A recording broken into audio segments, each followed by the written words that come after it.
It's Mac and Perry in the place. Da-na-na-na. Mac and Perry. Go live to create. Da-na-na-na. Mac and Perry invite you to stay.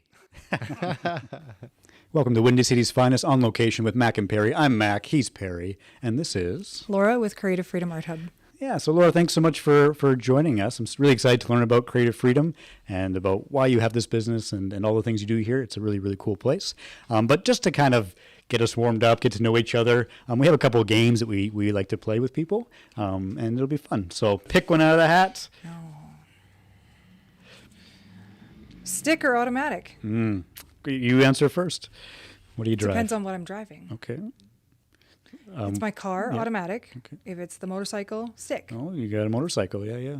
So, Yeah. That's your motorcycle then? yes. Yeah. How long have you been riding for? I have to go for my road test. I just did my written test. Okay, watch out, people. In Yeah, medicine hats. right? Yeah. Watch out for the Laura's shadow. on the road pretty soon. No, I've been out driving. My boyfriend has his license, so we go out. So Yeah. he's So been- did he get you into motorbikes? He did. Yeah. Okay. How do you feel about that? I love it. Yeah. Yeah. What do you love about it? It's hard to explain. It's the ability to just get on. You get the wind. It's just, you can go wherever you want. And it doesn't cost a lot of fuel. True. Right now, driving anywhere, it costs so much. Yeah. So, but yeah, it's just the ability to get out and the wind in the hair, and you can't think about everything that's going on because you can only think about the bike. Yeah, you're very present. Yeah. You can't be thinking about everything that happens through the day and everything, the stress and the worries. You can't think about it. Because you have to focus on balancing and everything else. Yeah. Cool. Yeah. And then we're part of a group that protects kids against child abuse. And so that's huge for us. Yeah. Yeah. Nice. Yeah. And I mean, for me personally, yeah, like I drive a stick, a manual transmission. And Oh, nice. yeah, I mean, I am caged, yes, but I do feel a certain sense of like you're more connected to the vehicle. Yeah. You have more control over it, right? And I think my first vehicle was a 1984 Jeep Cherokee, and just by chance it was a manual transmission, and so I thought I'm going to learn. I didn't learn when I was driving, but it was a bit rough to start with, but Yes. yeah, but once I learned, that's all I want to drive now. It's just I really, really enjoy it. So Nice. yeah, of course I will drive an automatic, but I prefer a manual transmission. manual. Yeah, but that's the this or that game. Okay. Thanks for playing. Thanks. So the next game it's to do with this tumbling towers that you can see here that we've set up beforehand. But you might notice that there's a whole bunch of numbers written on it. That's not normal with this game. But each number has a corresponding question to it. So it's like an open-ended question. It might be like, what's your perfect day like? We'll pull out the tile, we'll get the number, and we will, whatever number that is, that's the one we'll do. Poke around, pull a number, and I will ask you a question.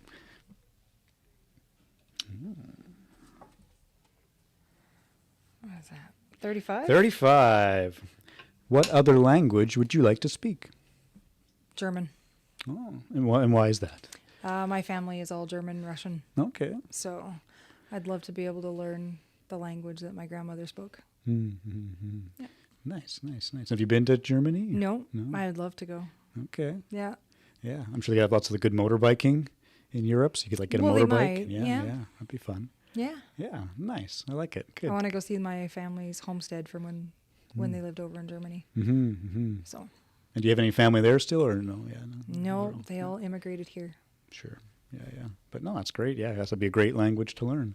I would say for me, probably Spanish. My partner is from Spain. Nice. And I've tried to learn Spanish, working on it.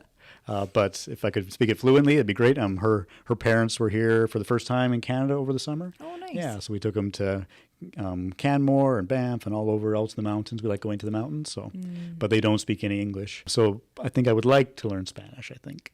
Yeah. Let's do one more. Pull it out. Tile. Nice. Oh, good. 52. 52. Oh, gotta flip the page over. If you could live as any animal for one day, what would you be?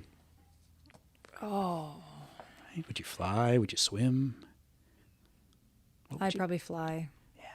So any particular bird? Big, small, hummingbird, eagle? Probably an eagle or a raven, somewhere around there. Yeah. Nice. Yeah. Nice. I don't know. For me, it comes to mind just like a lion. I'd like to be a lion in the desert. Nice. A lion. I could just hang out and then relax, and they're just And nobody can. they can't mess with you. You're the king of the of the jungle. Yeah. So I think I think we've got enough information. Yeah. Isn't it a fun game? That is. That is fun, I right? think I might have to do that with my tumbling towers at home and put numbers on Right? them. Yeah. Then you can just change the questions as much as you want. It's great. I can grill my kids. You could, yeah. I You could could figure out math all the questions. or Yeah. whatever. Yeah. So it is multi-purpose. Yeah. Yeah. Find out what they've been up to in school. Right. Find Yeah. out if there's a boyfriend. Right. Trick them into giving you the answers. So, yeah. So thanks so much for playing this game with us. This has been the Windy City's Finest on Location with Mac and Perry. I'm Mac. He's Perry. Thank you so much for tuning in. And this is Laura. Great. Hello and welcome once again to the Windy City's Finest on Location with Mac and Perry. I'm Perry. He's Mac.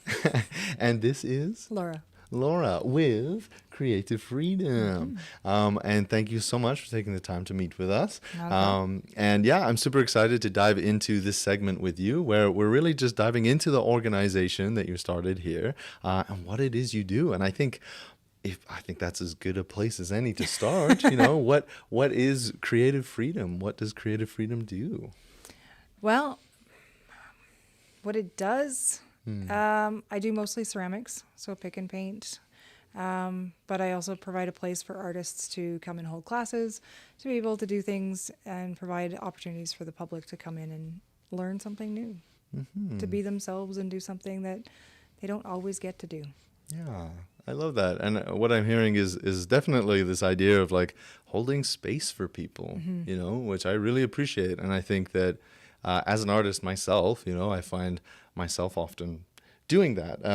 And so I'm just wondering if there's anything you have to add in regards to holding space for people and the people that do come in. And then I would also love to talk about the programs, but we might get to that later.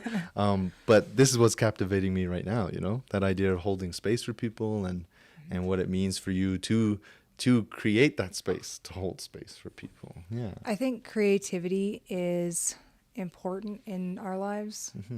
It helps with stress. It helps with learning through trauma, dealing with things in your life. That creativity just gives you a chance to be yourself or learn something new. Creativity can be painting, it can be drawing, it can be doing models, it can be knitting, crocheting. It doesn't matter. If it's an art form to you, then it's art. And it shouldn't have to have a label on it. It shouldn't have to be a box that says, oh, well, when you're here, you can only do this. It should be a place where somebody can come in and go, hey, I just really want to draw. Okay, we've got the pencils, we've got the paper. We've got the things you need. So I really like the idea of having a place where people can be free to create, no matter what it is. So we started a thing every Tuesday that we have people that come in, bring a craft from home, bring a project they're working on at home. Doesn't matter what it is. They can come into our studio and they can sit down and be with groups of like-minded people, and they can teach each other things. I have a lady that comes in and does oil painting, and I'm learning from her about oil painting because it's not something I do. And to me, that means more. Being where you can learn from each other and you becomes a group, becomes a community. Yeah, kind of more interconnectedness is what the word that's coming to mind, and that you don't have to be, what I think I'm hearing is that you don't have to be this, incredibly established, prestigious, professional artist in order to share what it is you do with somebody, right? You don't. And I'm also hearing that idea of, I think it's that idea of like, that there don't have to be all these rules. No. And I think sometimes when people think of art, they place rules in the way of doing the thing. And so I don't know if there are any like stories of people who muster the courage to get out here But maybe they have those rules in place. I don't know. I've had a lot of people come in and say that they're not talented enough to do this. And I'm like, you don't need to be talented. I said, this is like drawing in a coloring book, especially with ceramics. It's already pre-done. You just got to color it. Yeah. You know, you don't need to have, and everybody's talented in their own way. Every piece of art is going to come out looking differently, no matter who painted it. And it's going to be beautiful either way. I've had a homeless person that came off the street, and she came in and she painted, and she paid for everything. She is wonderful to have in here, and she keeps coming back. And she said this is the one place that makes her feel like she's not on the street. So it's a place where, you know, she tried to give my daughter $5 for Christmas. And I said, no, you keep that. And I gave her a hug. She cried, and she's been coming back ever since. Because it just feels like she's welcome here, and she is. As long as people are respectful when they come in the door, they're welcome here. I really appreciate that. Yeah, I really appreciate that. And I think where it takes my mind is kind of like, is that kind of why you started this space? Why you started Creative Freedom? Or Well, what was the reason? Developed into that. Yeah, interesting. Me and my daughter started this. We started in our basement at home. And we started with a Cricut and a sewing machine, and we just liked making crafts and liked doing art. And my daughter goes, well, why don't we start an Etsy shop? And I looked into it, and I'm like, well, you need a business license and, you know, all this stuff. And I was like, I've always wanted to have a ceramic shop. I've painted since I was 8, and I've loved ceramics ever since I was 8. I learned from greenware and how to clean, and eventually learned how to pour, and I just wanted this. And I was like, okay, well, let's do the Etsy shop. Let's try this. We'll start building a stock and slowly just kind of bring things in and get ready. And then I found the Facebook ad that had all the product there that I could need to start a shop, and it was an affordable price, and he was willing to take payments. I drove back and forth to Camrose, picking up everything, and I think I made about 4 or 5 trips in a minivan. I put a kiln in a minivan. Oh my gosh. And the molds and everything else, just so that I could bring it here and bring it back. And then my daughter goes, what happened to starting slow? Because then I found the building, and then we opened it up, and we've done demos in here and ripped down 10 walls and opened the space up to be more open for people. I've always been a person that everything happens for a reason. So finding the ad with an entire studio ready to go that's how I've lived my life, is everything happens for a reason. It's going to come into your life for a reason. It's going to show up at the moment that it's meant to, and you just take it and you go. I love So I don't know if that's always fast, but yeah, no. Some things are slower than others, I bet. But it reminds me of that being present with what is coming and going. And it reminds me in your last segment with Mac there, you know, motorbikes. And how you sounded like you find a sense of groundedness or presence in that. And so it sounds like that's maybe a theme throughout your life. yeah, the calmness, the peace, there's so much therapy in art. Like, you take a broken, chipped plate, you can still repair it. It can still become a plate. It's still a plate. It just has some chips, or it has some dings. And as people, we have dings, we have dents, we have imperfections. So why not reflect that in our art as well? Like, I want to start doing, it's called kintsugi, and it's the art of broken pottery and putting it back together. So using the rage room and taking a plate and breaking it. But before that, writing down all your feelings, all the hurt, the anger, the trauma, writing all that on that plate, breaking it, and then taking that gold, putting it all back together, and you get something from broken, you get something beautiful from it. So you can internalize that, and you can look at life, and you can go, okay, yeah, I'm broken. I've been hurt. I've been this.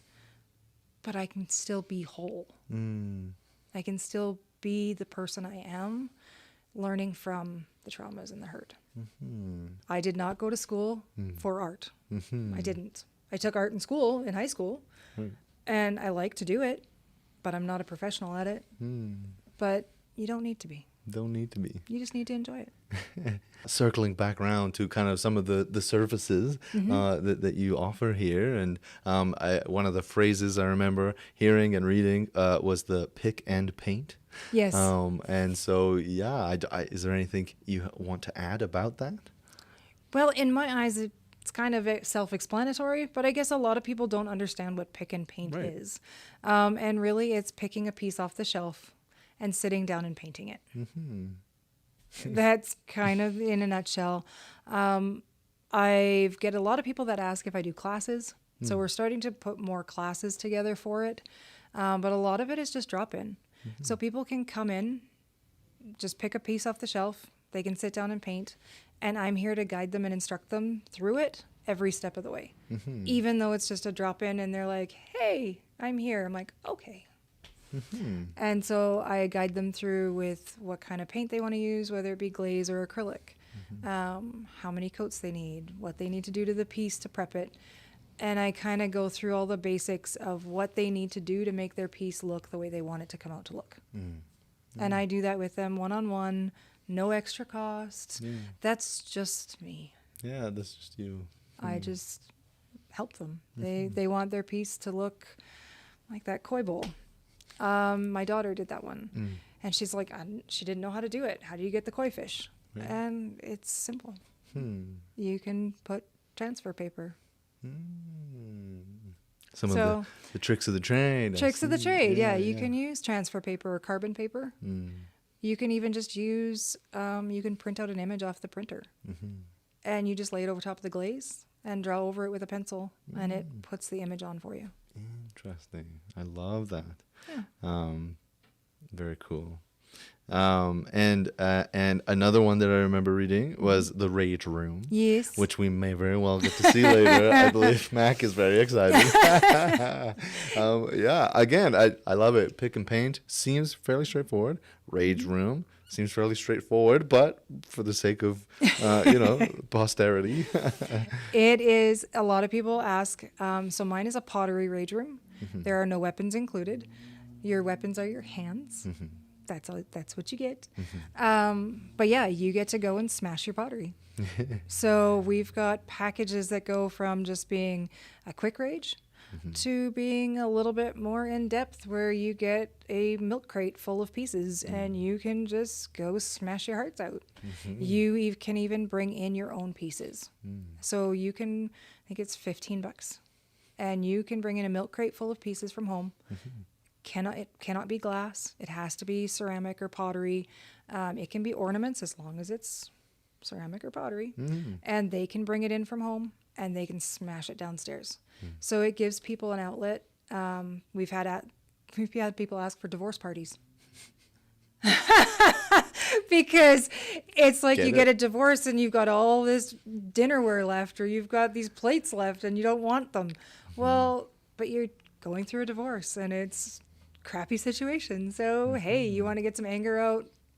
Smash away. Better to take it out on the pottery. Yes. You And know what I better to mean? have that space, that room where you can do it and you're in a safe environment and nobody gets hurt. We have artists that come in and do classes, and that's all they do here. People that work out of their home or they're hobbyists and they don't think they're artists. Right. Those are the people that I try to connect with. The people that are at the markets and working their butt off and trying to sell their stuff and trying to be acknowledged as an artist. Those are the people that I want to connect with. Those are the people I want in here, because they're doing what they love and they're like me. They don't think they're an artist. They think they're just a hobbyist, and this is just something they love to do, and well, I'm going to make a couple extra bucks at it. But yeah, so I try to get I try to work with a lot of the local artists. And if I may, the thing that's striking me right now is, they may not feel like they're an artist, but potentially they are just a creative. Yeah, I'm working more on having classes Yeah. so that there can be the classes. People really want the group environment, or to be able to come in as a group of people and do something together. Yeah. So I'm really trying to work on getting more classes in here. Mm-hmm. Yeah. Nice. And am I right in that you do work with like at-risk youth or homeless people, people that are homeless, and again, was that kind of an intentional thing, or was it just part of holding that space and people find their way here because they're meant to in that moment and they need it? And That's kind of how it's been. It's not really been a planned thing. It's been more of it just happened. yeah. We're in downtown Medicine Hat, so unfortunately we are in the center of the at-risk Yeah. category Sure. of Medicine Hat. This is a space that is for everyone, not just for the people paying hundreds of dollars. Yeah. Absolutely. So It's actually harkening back to one of the things I think you said you had done, where you're pottery in the park, I think Yes. you had said. And so like that kind of idea of an exchange there, where it's not just again, it's that kind of interconnectedness. Yeah. And I don't know if that inspires any thoughts for you, but it's something. It does. I actually have thought, it came to mind a lot. There used to be a place in the States that would do haircuts for homeless, and to make them feel, because you get a haircut, you feel better. You feel good about yourself, right? Well, a lot of the homeless, they don't have anything that makes them feel good. How are they going to feel good and go about their day and maybe get that job, or maybe take that next step if that's where they want to go, if they don't feel good about themselves, and if everybody that walks past them makes them feel like they're homeless? And so I would love to be able to take my pottery into the park where they get the opportunity to sit down and paint, Right. to feel like somebody cares instead of somebody kicking them because they're laying on the ground. Right. No matter who you are, that my door is always open. Right. So if it's something that, like, I've had some come in and ask for water. Yeah. I'll give you water. It's tap water, but hey, it's water. Yeah. I had somebody came in and asked for a garbage bag because his bottle spilt. Well, I give him a garbage bag. So no matter what that looks like, it might not be to do art. There have been some that have been scary that have come in here, and, rightfully so. But I changed my hours and adjusted that accordingly for the downtown area. So Again, taking care of yourself first, of course. And taking care of the customers, the yeah. people that are coming in. I do bookings Fridays and Saturdays in the evenings. So then that way I can have the door locked. Private functions, private bookings. Yeah. Amazing. And again, I also I really want to highlight, just because I feel like people with big hearts, they don't often get the spotlight that they deserve. And I remember with Mac, you're not necessarily a spotlight person. I'm not, no. So I just want to highlight that, and also that in contrast with, the small deeds that I think go much further than we give them credit for. Yeah. And that, you're able and willing to kind of commit to those. So I want to vocalize that. Well, thank you. And I think my last question for you here, before we wrap up the segment, is one that we're trying to ask most people that we feature. And it's just, how has this organization and or your own artistic journey changed you? It's actually helped me get out of my head. By being able to get back into my art and being able to do the art again, I'm not so stressed anymore. I used to be really stressed. I'd get home from work and I was stressed because the house wasn't clean or the kids didn't do this. And believe it or not, since I've had the shop, the stress isn't there. I've been able to paint. I've been able to deal with my emotions or deal with the things that are going on. And the house isn't a problem anymore. It's not a problem. It's not a stress. I feel like I can breathe. That I'm more grounded. I'm more able to deal with the things as they come and just kind of go, okay, that happened. Let's go. So I think that's probably the biggest thing that's impacted me. And then learning how to be a front, like retail store. Right. That's been a big journey, but it's still ongoing.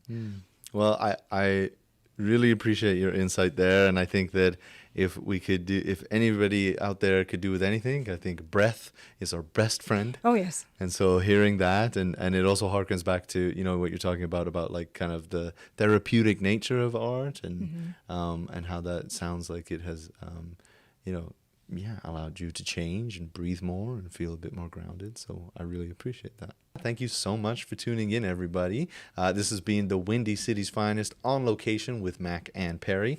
I'm Perry, he's Mac, and this has been Lora. With Creative Freedom.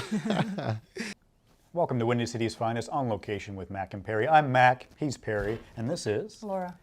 All right, so for this segment, we're going to do a showcase. You have the logo here, the Creative Freedom with the we Phoenix. had fun. Yeah? We had fun with that. How so? What did you? We actually splattered the paint. Yeah. Okay. Yeah. And then everything got put on over top. Oh, it looks great. Yeah, very, very authentic. I love it. Yeah. Yeah, great. All right. Well, I think we're gonna go to the back here and check out a few different things. So, come on back. Let's go to the back. And you have the tables here where people can sit down and paint. we provide all the brushes, all the tools, everything they need to be able to create their piece. That's great. Yeah. So we've got a variety of pieces, paint, the brushes, provide bowls of water so they can clean, and sponges and stuff. Yeah. Tell me about some of these pieces. So some of them are practical, right? And yeah. So behind you we have the plates and bowls and coffee cups.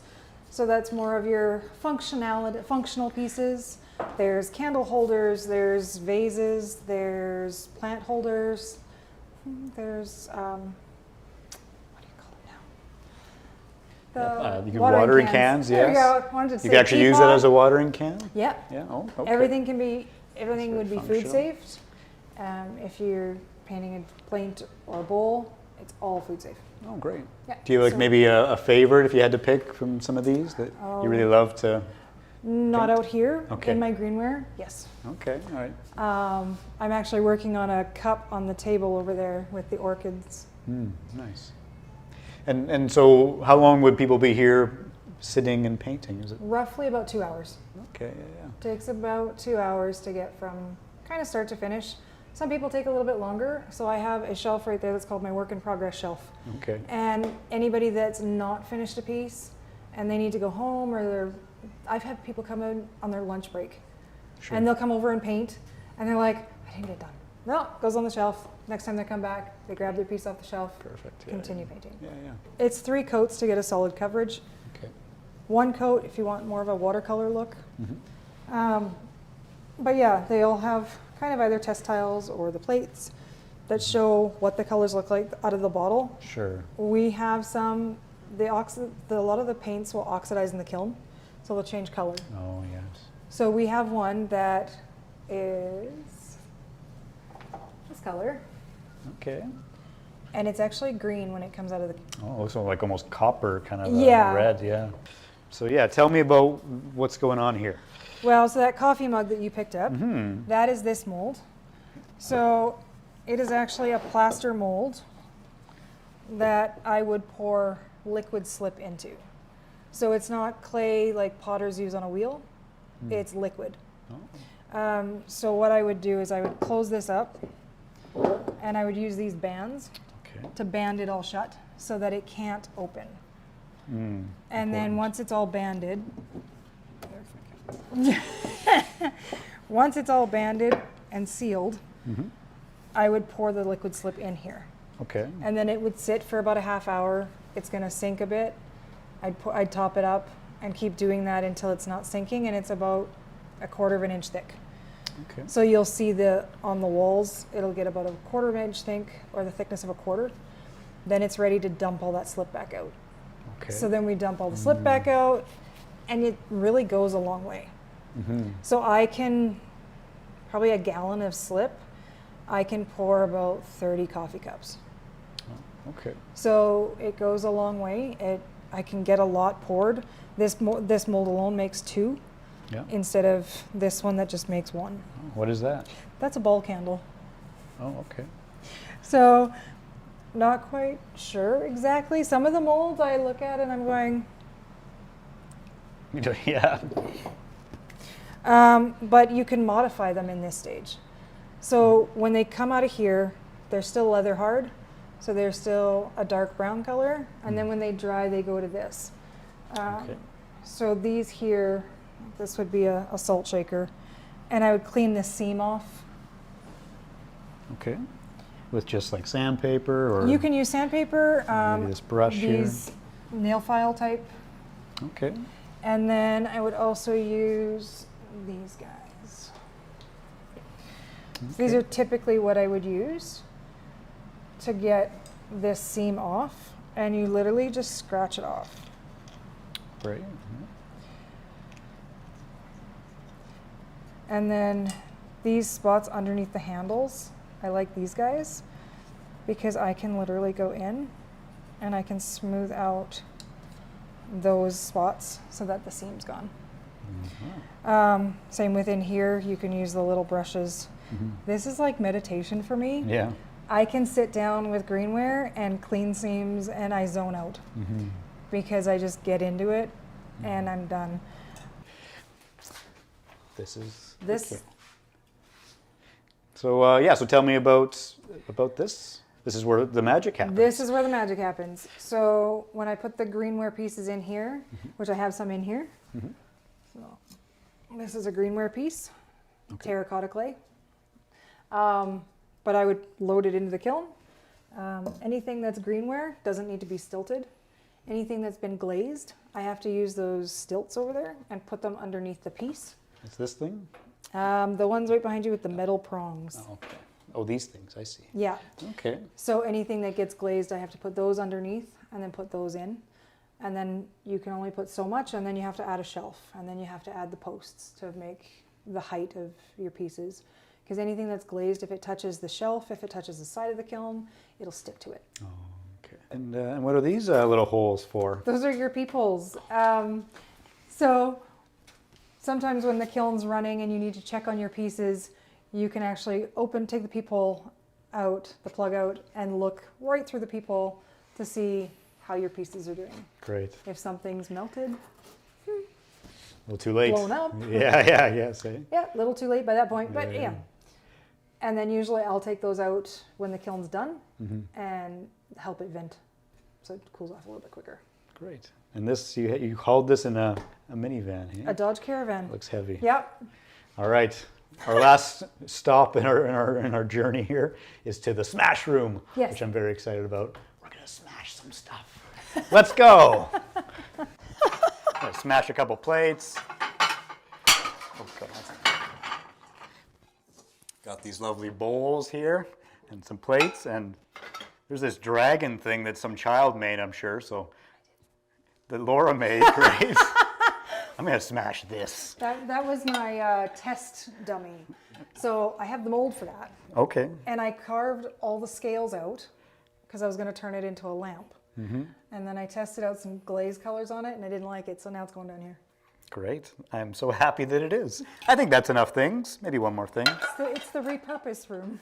Yeah, this looks, I don't know, sure. For those who like to garden, let's do it. All right, we're gonna go into the smash room. Come on in. And I can just smash it anywhere I want. Anywhere you want. Is this a good distance? Yeah.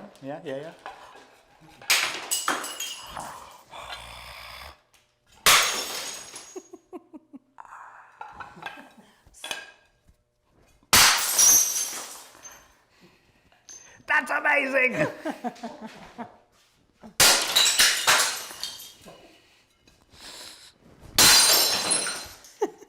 So much fun. Oh my goodness, you have to come to the smash room.